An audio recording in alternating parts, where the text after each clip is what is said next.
नमस्कार, मैं हूं आपके साथ नम्रता शर्मा।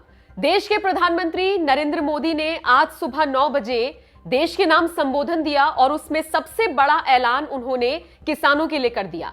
यह ऐलान था तीनों कृषि कानूनों को वापस लेने का। उसके बाद से ही तमाम तरह की प्रतिक्रियाएं आनी शुरू हो गई हैं और ऐसे में राकेश टिकैत, जो कि किसान आंदोलन को पिछले लगभग 1 साल से बुलंद कर रही हैं, उसको आगे बढ़ा रही हैं, सरकार के विरुद्ध अपनी आवाज बुलंद कर रही हैं, उनका भी इस पर रिएक्शन आया है। ट्विटर पर राकेश टिकैत की तरफ से देखिए क्या लिखा गया है। वो लिखते हैं, आंदोलन तत्काल वापस नहीं होगा। हम उस दिन का इंतजार करेंगे जब कृषि कानूनों को संसद में रद्द किया जाएगा। सरकार एमएसपी के साथ साथ किसानों के दूसरे मुद्दों पर भी बातचीत करे। यह कहना है राकेश टिकैत का। यानी उनके इस ट्वीट से आप यह अंदाजा लगा सकते हैं कि भले ही देश की सरकार ने जो कानून पारित किए थे उनको वापस लेने का ऐलान कर दिया हो, लेकिन अभी भी राकेश टिकैत अपनी जिद पर अड़े हुए हैं। वो ये कह रहे हैं कि अगर सरकार ये सोच रही है कि उनके सिर्फ ऐलान मात्र से हम अपना आंदोलन खत्म कर लेंगे, तो ऐसा नहीं है। जब संसद में इन कानूनों को रद्द कर दिया जाएगा तभी हम इस चीज को ऑथेंटिक तौर पर मानेंगे और तभी इस किसानों आंदोलन को खत्म किया जाएगा।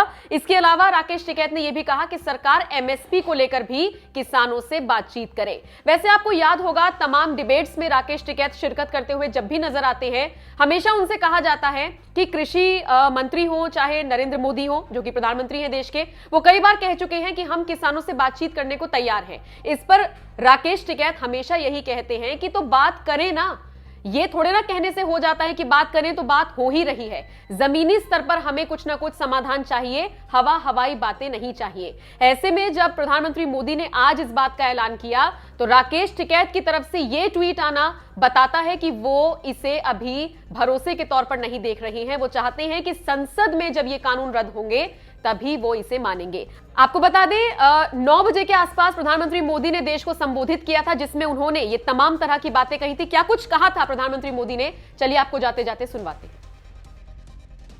साथियों, हमारी सरकार किसानों के कल्याण के लिए, खासकर छोटे किसानों के कल्याण के लिए, देश के कृषि जगत के हित में, देश के हित में, गांव गरीब के उज्जवल भविष्य के लिए पूरी सत्यनिष्ठा से, किसानों के प्रति पूर्ण समर्पण भाव से, नेक नियत से ये कानून लेकर आई थी। लेकिन इतनी पवित्र बात, पूर्ण रूप से शुद्ध किसानों के हित की बात, हम अपने प्रयासों के बावजूद कुछ किसानों को समझा नहीं पाए। भले ही किसानों का एक वर्ग ही विरोध कर रहा था, लेकिन फिर भी यह हमारे लिए महत्वपूर्ण था। कृषि अर्थशास्त्रियों ने, वैज्ञानिकों ने, प्रगतिशील किसानों ने भी उन्हें कृषि कानूनों के महत्व को समझाने का भरपूर प्रयास भी किया। हम पूरी विनम्रता से, खुले मन से उन्हें समझाते रहे। अनेक माध्यमों से व्यक्तिगत और सामूहिक बातचीत भी लगातार होती रही। हमने किसानों की बातों को, उनके तर्क को समझने में भी कोई कोर कसर बाकी नहीं छोड़ी। कानून के जिन प्रावधानों पर उन्हें ऐतराज था, सरकार उन्हें बदलने के लिए भी तैयार हो गई। 2 साल तक हमने इन कानूनों को सस्पेंड करने का भी प्रस्ताव दिया। इसी दौरान ये विषय माननीय सर्वोच्च न्यायालय के पास भी चला गया। ये सारी बातें देश के सामने है, इसलिए मैं इनके अधिक विस्तार में नहीं जाऊंगा।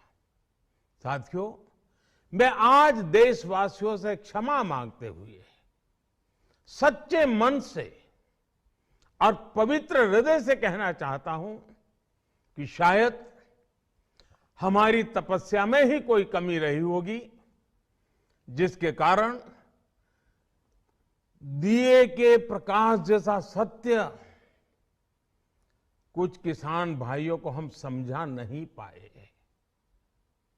आज गुरु नानक देव जी का पवित्र प्रकाश पर्व है। ये समय किसी को भी दोष देने का नहीं है। आज मैं आपको, पूरे देश को ये बताने आया हूं कि हमने 3 कृषि कानूनों को वापस लेने का, रिपील करने का निर्णय लिया है। इस महीने के अंत में शुरू होने जा रहे संसद सत्र में, इसी महीने में, हम 3 कृषि कानूनों को रिपील करने की संवैधानिक प्रक्रिया को पूरा कर देंगे। साथियों, मैं आज अपने सभी आंदोलनरत किसान साथियों से आग्रह कर रहा हूं, आज गुरु पर्व का पवित्र दिन है।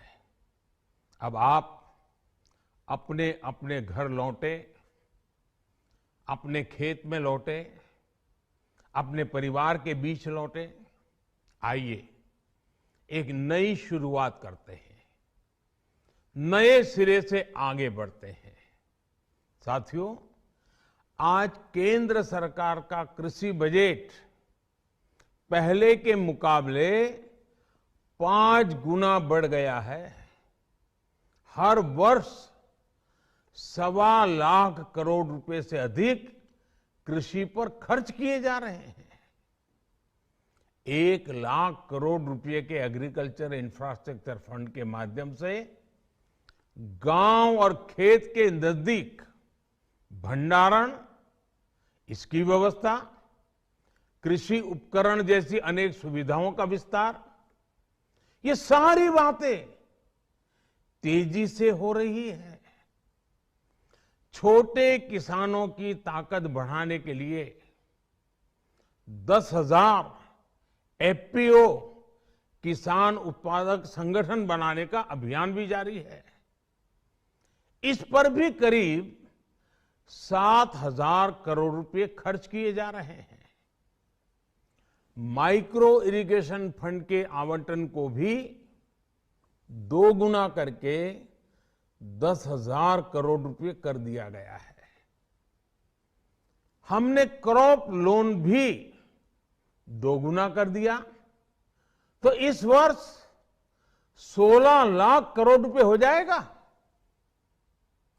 अब पशुपालकों को मछली पालन से जुड़े हमारे किसानों को भी किसान क्रेडिट कार्ड का लाभ मिलना शुरू हो गया है। यानी हमारी सरकार किसानों के हित में हर संभव कदम उठा रही है, लगातार एक के बाद एक नए कदम उठाती जा रही है। किसानों की आर्थिक स्थिति सुधरे, उनकी सामाजिक स्थिति मजबूत हो, इसके लिए पूरी ईमानदारी से काम कर रही है।